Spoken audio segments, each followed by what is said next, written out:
So today we are going to talk about a great battle that was fought between Alexander and Horace. But before we get started, I'm gonna go ahead and do an activity with you guys. And each person needs a piece of paper. And with this piece of paper, we're gonna turn it so the hole punches are on top. And then it's facing you like this. And I'm going to do it upside down just so you guys can see what we're doing. This is the bottom of our page. We're going to use this as the ground. Does everybody see that? And what you're going to do is you're going to take your hand and try to get as many fingers touching that ground as you can. And then you're going to trace your hand.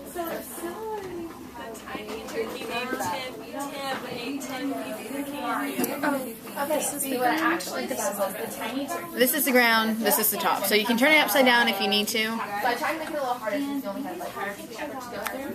But you can see how some of the legends are passed down and that was a change because it's really hard. It's just yeah, so that was just pretty cool. So now if we have Alright, these are our elephants.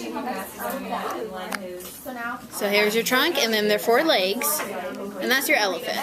And the average elephant, I'm going to do all this upside down so everybody can see, is 3 meters tall. That means they're as tall as the ceiling in here. Now, the average horse is only half that height. So these are going to be our horses. Just so we can see a comparison of how big the elephants are compared to horses. And the average human is about as tall as a horse, but only about 1 or 2 fingers wide. So a human is only about like this compared to the elephants.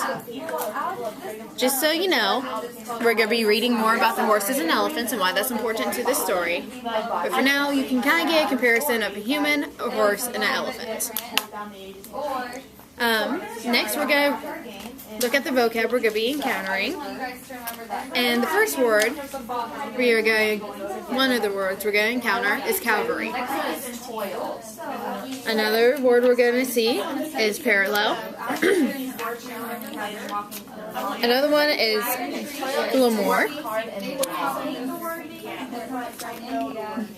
And then the last word is vigor. Each person's going to get 4 sticky notes and you're going to write a prediction on what you think these words mean.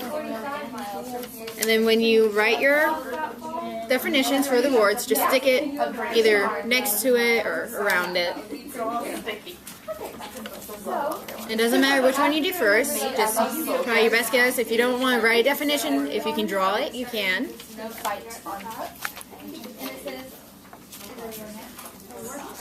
Okay, so your word on tormented. Tormented. Oiled. Snatched.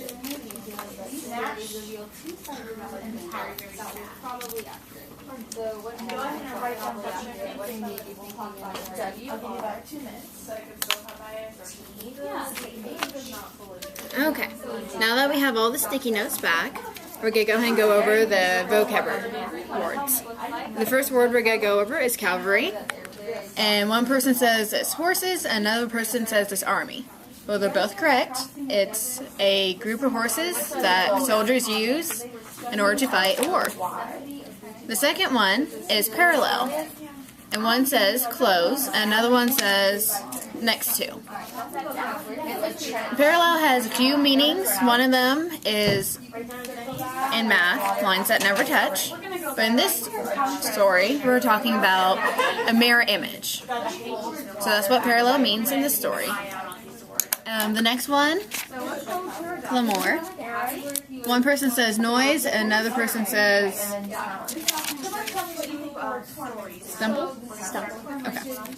Well, in this case, it means lots of noise. Yelling, banging, making a lot of noise. And the last one is vigor. And one person says energy, and one person says need work. Hard work, sorry. And both is correct. It's energy, health, good standing with your body.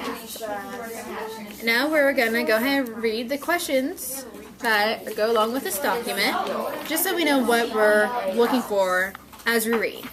So you can start thinking about it. It'll be easier for you to find the answers in the end. The first question is, where is the Hydaspes River?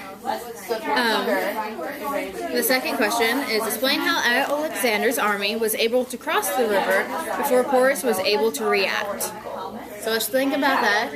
Remember it. The third question is, how was Alexander able to turn Porus's elephants into a kind of weapon? So we talked about elephants already and how big they are. So as we read, we need to think about how they were turned into a weapon. Number 4, it says, how can you use this document to argue that Alexander was great? And then number 5 is just the opposite. How can we use this argument to argue that Alexander was not great? I'm going to go ahead and read this document out loud.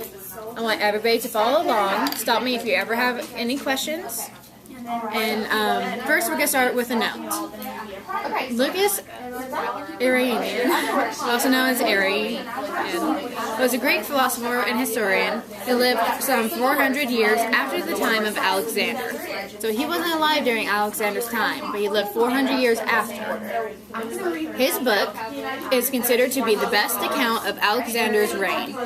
In this excerpt, Arrian describes Alexander's last major battle. So this is his last battle he fought.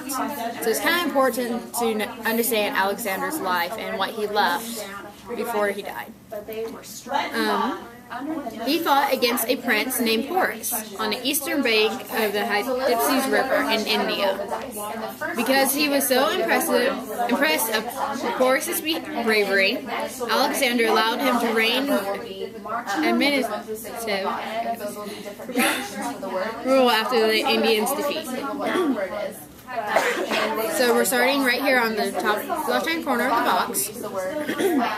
It says, Alexander pitched his camp on the bank of the Hydaspes River, and Porus was able to be seen on the other bank with his whole army and his forces of elephants. So Porus, the army Alexander's fighting against, has a whole army of elephants.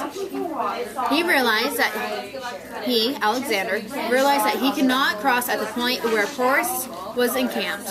His elephants were too numerous. When Alexander saw this, he decided to move his troops to a different direction so Porus would be kept puzzled. At night he would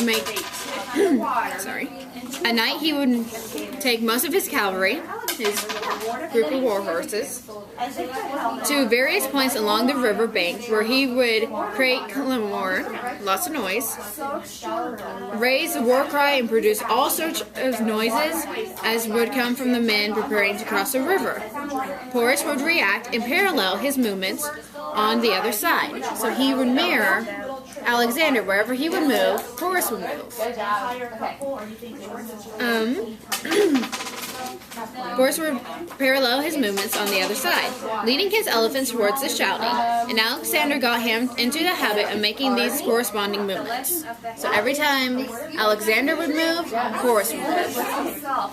This actually went on for a quite long time until Porus no longer reacted. Porus got tired of following Alexander back and forth on this river. He knows they're just making a lot of noise, just to confuse him. Alright, in the editor's note, it reads, Arrian then writes that Alexander, leaving 5,000 armed men in full view opposite the Porus' camp, led a force exceeding 10,000 foot soldiers, archers, and cavalry, and crossed the river 10 miles upstream. So Alexander left 5,000, and then he took 10,000 with him and went upstream out of Porus' view. Rafts ferrying the men were made from hides wrapped around hay and sewn watertight.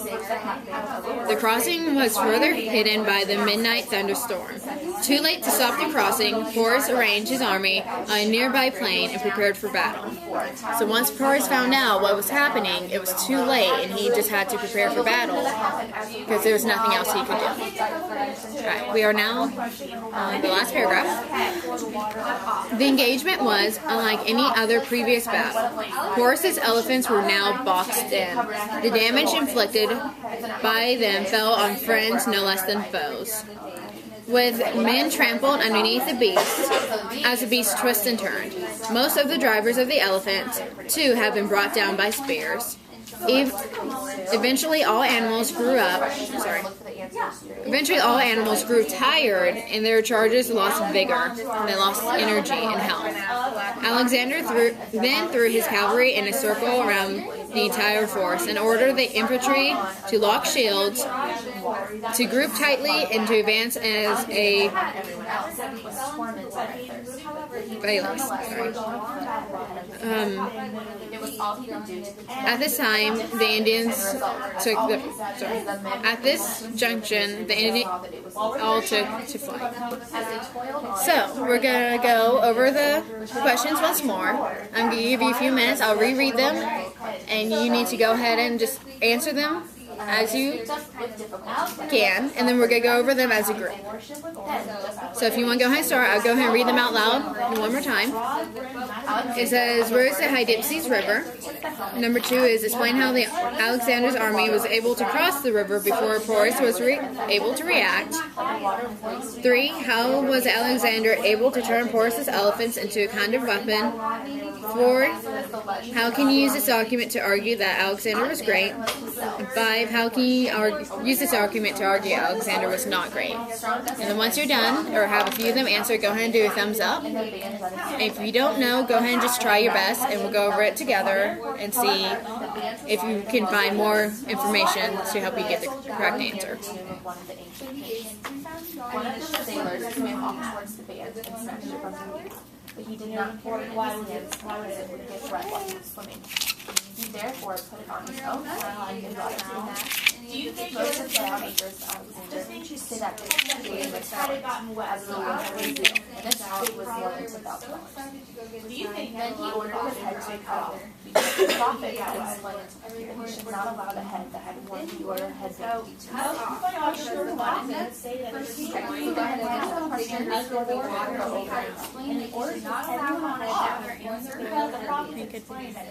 Alright, so for number 1, do a thumbs up if you think you got the answer. Thumbs up, thumbs up. Okay, what did you put for where's the Hydaspes River? India. India. Thumbs up if you agree. Alright, that's good.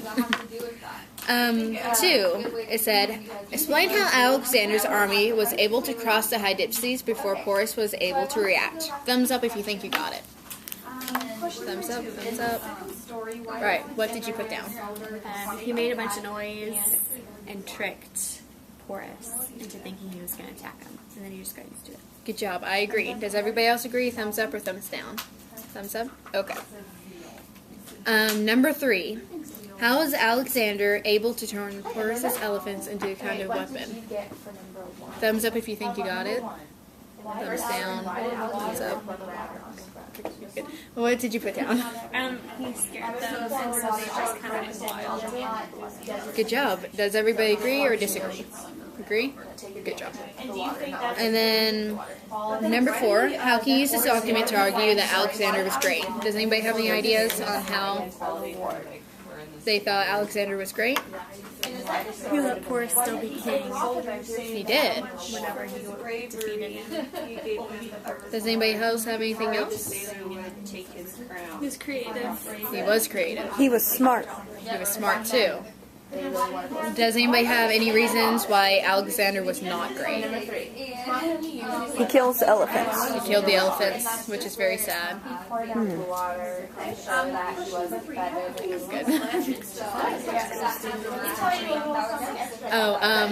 If I had time, I was going to pull up my laptop and show like pictures of the river and then kind of more accurate representations of the elephants and the horses.